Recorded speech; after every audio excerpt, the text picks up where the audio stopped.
I got into baseball in 2000, and there were steroids in baseball. We knew it. We saw it. I will not tell you that I saw a player putting a needle in his bum, but I will tell you that I saw enough supplements to open a store. I will tell you that I saw enough acne to become a dermatologist. And I will tell you that we knew the whole time and did nothing. The reason why we did nothing is that we wanted fans. Chicks dig the long ball. I know that can't say that. I don't think I can say that anymore. But that was an entire advertising campaign about people loving home runs. 1998, Sammy Sosa, Mark McGwire, that home run chase. I got into baseball the next year. That home run chase in 98, when they went man to man, at bat to at bat, there are people who credit that for, quote unquote, saving baseball after the 1994 strike and the cancellation of the World Series.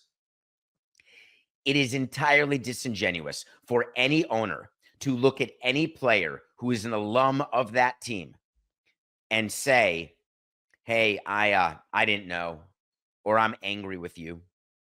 Tom Ricketts, the owner of the Cubs, has had a argument, a disagreement, a fight with Sammy Sosa for a decade. Not invited to participate in any Cubs events. Never.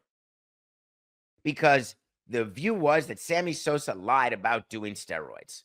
You got to get online in those days to lie about doing steroids.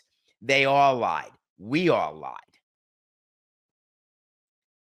All of a sudden, Tom Ricketts is holier than thou, that he's going to hold Sammy Sosa to a level of requiring an apology before he becomes part of the team again. If you don't like the guy or you don't want him around, that's fine. Once in a while, you have to invite him anyway. We don't love every alum. You don't love every person you've ever worked with.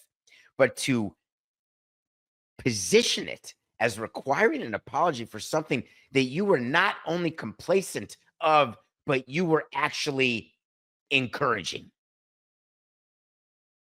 Well, there's news on the Sammy Sosa front because, thank God, everything's good again. There's been an agreement. It turns out Henry Kissinger joined, or maybe it was Jared Kushner, said, I can solve this. Sammy, we're going to write you a letter. We're not going to admit that you did steroids because we don't want you to perjure yourself. We don't want you to believe and have anyone believe that you did steroids because no one would believe that right now. So here's what we're going to ask you to say. We're going to ask you to say that there were times I did whatever I could to recover from injuries in an effort to keep my strength up to perform over 162 games. Hold on, let me read between the lines. Oh, yeah, I'm sorry I did steroids. I never broke any laws, he said, but in hindsight, I made mistakes and I apologize.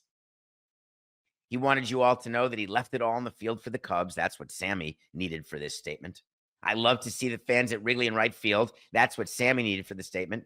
What Ricketts needed for the detente was to admit that he did steroids, which was a negotiated settlement in this letter that evolved into, there were times I did whatever I could to recover. Code word, that's what steroids are for. It's not so you can kiss your biceps and look at yourself naked in the mirror at your shrunken nutsack. No, it's so you can recover from injury, which the players need to do because they're trying to play every day.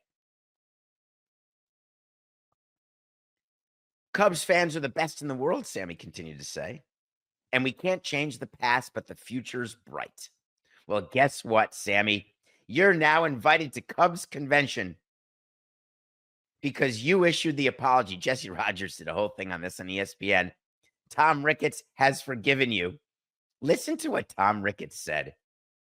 We appreciate Sammy releasing his statement and for reaching out. No one played harder or wanted to win more. Nobody's perfect, but we never doubted his passion for the game and the Cubs. It is an understatement to say that Sammy is a fan favorite. We plan on inviting him. We plan to invite, it's an infinitive, to the 2025 Cubs convention. And while it is short notice, we hope that he can attend. What an J-Rod. Seriously? This all just came together because Sammy picked up the phone and said, hey, I think it's time. I'll admit it, but not really. If you'll promise to apologize and I'll check my very busy calendar because of all the endorsements I have and all the treatments I have to see whether or not I can make the convention. This was all choreographed. It was all planned. It simply is remarkable to me that there's an event on January 17th to 19th, and Tom Ricketts wants us to believe that it is really short notice, but we hope Sammy can attend. Give me a small break. This entire performance is true horse hockey in the truest sense of the word. It would not be difficult for Sammy over the next 28 days to fly to Chicago from no matter where he is. Frankly, could get on a bike.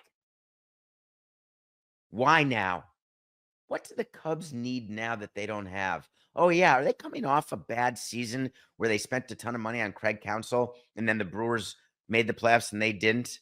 Hold on. I'm trying to think of what else happened. Did they finish close to last place in their division and then they had to trade Bellinger? I'm just trying to remember if that's what happened. I can't remember everything about what's going on with the Cubs, but I can certainly remember that when you don't have a good team and you want your fans to not worry about it, you celebrate something. Hey, it's the 15-year anniversary of the time we won the pennant. Hey, it's the 15th season since we did something. Hey, we're going to put you on the media guide because you won a Silver Slugger. Congrats. Anything to distract from the crap that we have on the field that starts for spring training here on February 15th.